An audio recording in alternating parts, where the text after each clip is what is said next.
Welcome to Stephen Johnson Stocks, live from the new apartment. Apologise for this view, but not for this view, it's pretty cool.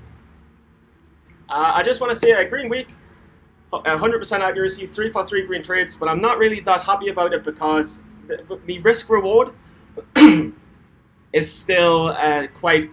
Sometimes it's 1 for 1, sometimes it's 2 for 1, sometimes it's the other way, so I need to refine entries and exits, and then I think I'll let winners run, and I think I'll really be there. Also, Stocks to Trade are powering the Steady Trade podcast. It's me and Tim Bowen. A great balance of entertainment, education, and just pure mentalness. Because sometimes I'm a little bit hyperactive, I guess, on there. Sometimes I'm a little bit drunk, but don't tell Tim Bowen on the podcast recordings. But really cool stuff from like covering the fundamentals, why trade low price stocks instead of high price stocks, how to set your scans, how to find the best stocks. And just some crazy shit about lions in the jungle and stuff like that. And crazy prizes, like I think you get people will win like a Tim Sykes challenge entry, like a Stocks to Trade Pro free course, TVs, shit like that. It sounds epic. So the Stocks to Trade powered podcast will be awesome. Trading common green, I have never been more certain in my life that I will be profitable, and I would go as far as saying this month, next month. I really feel like it's coming. Just need to refine entries and exits a bit. DIYS fucked us. First day of the month, I lost $180, and I spent the rest of the month making money in the market.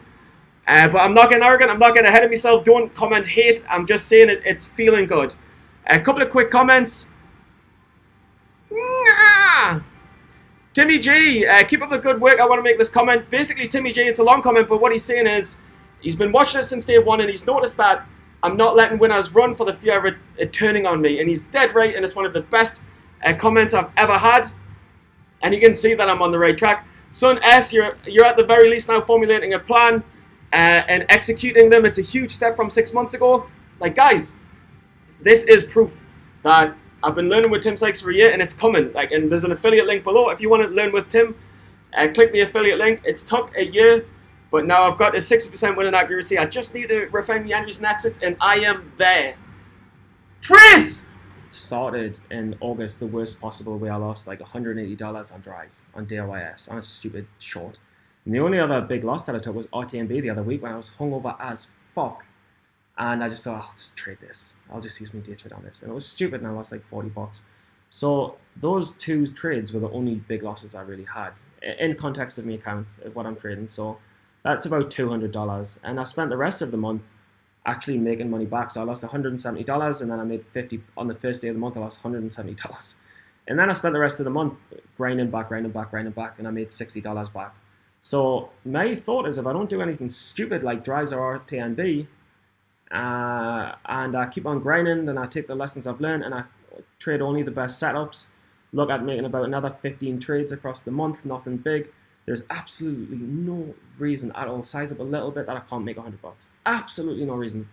And I know that Tim Sykes is like, yeah, because I was saying I'm winning 60%. He's like, don't fool yourself, it's BS, you're still losing. And I'm like, aye, but if I just cut the losses well, refine the entries and exits, I'm right always on the short-term prediction of the stock, like in the context of a week.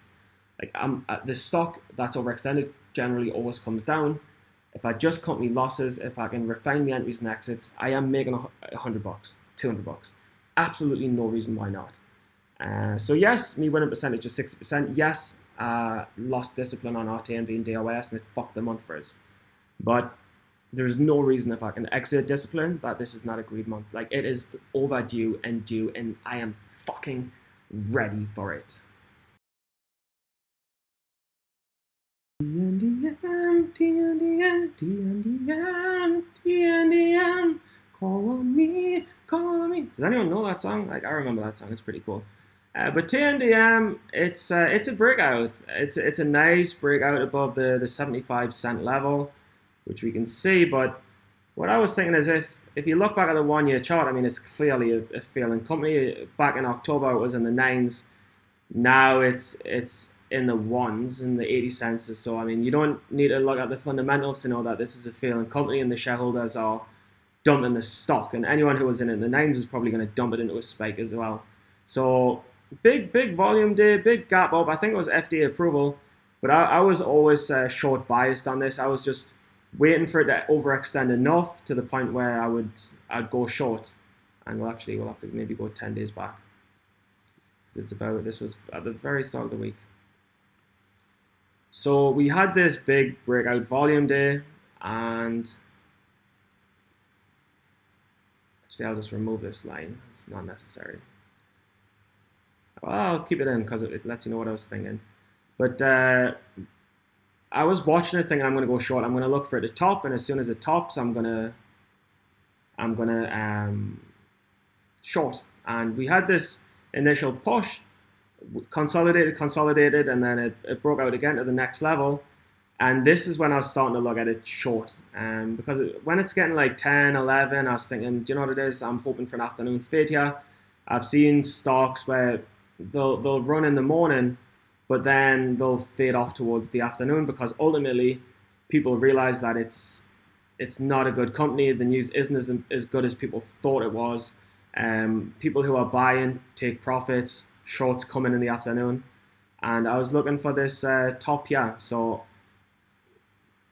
I was a little bit early, unfortunately. Nope, just move that line. But I was always looking for, I'll put a new line actually.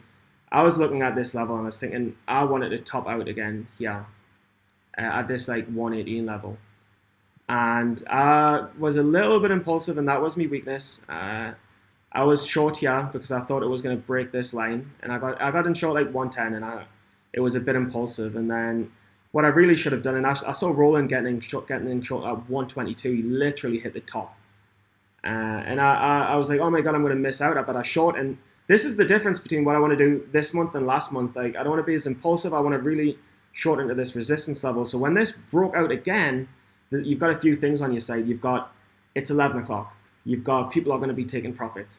Ultimately, it's a bad company. And then the breakout isn't very strong, because when a stock breaks out, it should really break out. Otherwise, it's going to probably become a fake out and fail. So I was short here, but I held my position to see how strong the breakout would be. And it failed and it came down. And again, I saw Roland was in at 122. And then for me, it was just a case of where do I take profit. So when it cracked here, it didn't really crack super hard. It started consolidating, and I had an appointment for a new flat, so I just got out. Had I have waited, again, hindsight and experience, could have better entries, better exits. Had I have waited, could have sold half the position, took it overnight, and it crashed the next day because it's overextended. So a bit of an error on my part. Could have had a better entry, could have had a better exit, but it's these small changes, and I'm on the way to becoming a profitable trader for sure. This is ALQA, and if we go back a year, it's a fundamentally flawed company. You can see that the stocks fell apart. It was up in the $1 just even 6 months maybe back. Now it's in the 30 cents. It's probably going to become a bankrupt company. So I'm definitely short biased when it has this big volume. It has this momentum. It's up from like the 25s to the 50s, up from the 25s to the 50s. And I'm just looking for the gap down, the overextended gap down strategy that Tim Grattani plays. And I'm looking to short. And what I did well here that I wasn't doing as well last month is I got in, I waited for the bounce. I shorted into strength rather than weakness. And I shorted at 42. I pretty much hit the top. And it was a funny one because it did have this like kind of pop up to 45, but then after that it was a fade. And normally my problem is taking profits, but this time I thought, no, I'm gonna let it crack because I know it's overextended, I know it's failing, I'm comfortable with my position, I've got a good entry, I'm gonna let it crack. But then sometimes, I mean, I know Tim Grattani also says that patience can be your best friend or worst enemy, and could have took 8 or 10% down here in the 38s covering, but instead I stopped out at 41, and it's a shame. But I was out with a friend, so I just put a stop in. And if I had been watching, I wouldn't have stopped out. I would have still been in the trade, and I might have took it overnight. And if you look at it the next day, you could have been out in the 30s. I would have took 10, 20, 30%. And it's funny because like Sykes was just tweeting the other day because I was saying I had a 60% winning average, and he was saying you need to study more and stop trading. I'm like, and this is the one time where, like, I mean, I totally trust everything the guy says, but I feel like I need to keep trading because it's just refining me entries and exits. And like this week, I've been right on every stock. I just need to change my positions a bit. And I understand why he's saying that, because he's saying, look, you might be up 60%, but you're losing money. You lost $160 last month. So I can see where he sees it from. But for me, I know myself. I feel confident in me, and I believe that I'm doing the right thing, and I'm getting better and better and better and better. And there's no reason why I won't be green this month. And this is the final trade, APVO, and I think this is an error. I think this is the day. I don't know if it ran twice the same volume. I don't think it did. I think it's just the chart thing from the data suppliers. But APVO had news. It had this kind of I guess it's a multi-month breakout, and I was thinking, should I go long here? Is it a long opportunity? And then I saw a massive red flag. I mean, it's got the capacity to have these big red days. And this gapped up on news in the 240s, and it crashed all the way to the 190s. I was like, these kind of stocks, when you see these gapping crashes, it's generally the sign that there's a market offering, or shareholders are selling into anything they can.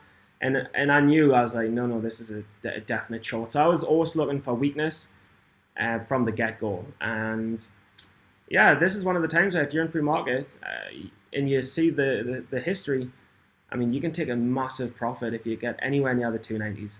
But I was definitely always short bias coming into this. I was looking for the weakness, and I was looking for the crash. And then let's take it on a 1 minute chart to see the exact details. Okay.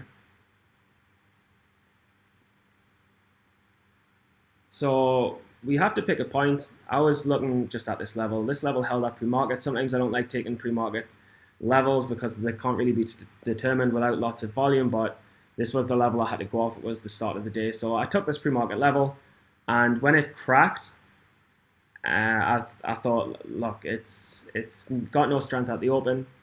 It's faded way off its pre-market highs. I mean, if we go back, you can see it's literally crashed. It was up in the 280s. It's crashed pre-market. It's got a history of gapping down. I mean, it's got a history of gapping up and failing. So like everything was on the cards to short this, in my opinion. So I was just looking for an entry when it crashed and it broke this level. I got in at 228. There was a brief scary moment where it popped up into the 50s, and I was down 20 cents, and I was like, shit, is this gonna go? But then reality kicked back in. It sold off. And my risk, by the way, my risk was always 250. It was this pre-market high here. And I was just waiting for it to fail, and it was coming down. But when it started kind of not cracking as much as I wanted it to, I just got out and took 10 cents a share. I took 218, and I mean, in reality, it never really made a comeback. I could have took like 2 cents. Like I could have took 20 cents a share. At worst, I was risking 20 cents a share. So not an amazing trade. The risk reward was kind of 1 for 1, and I know you should be going for 3 to 1, whatever. But this stock, it looks like it will come down further, and I expected more from it, and that's why I cut it. It wasn't cracking, so I cut it.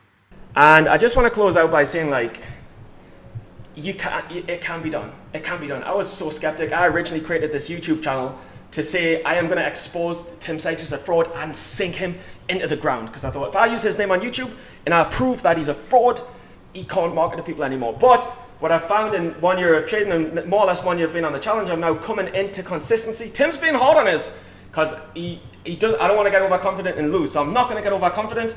But I just want to say it's possible, and more people should work hard every day to change their fucking lives.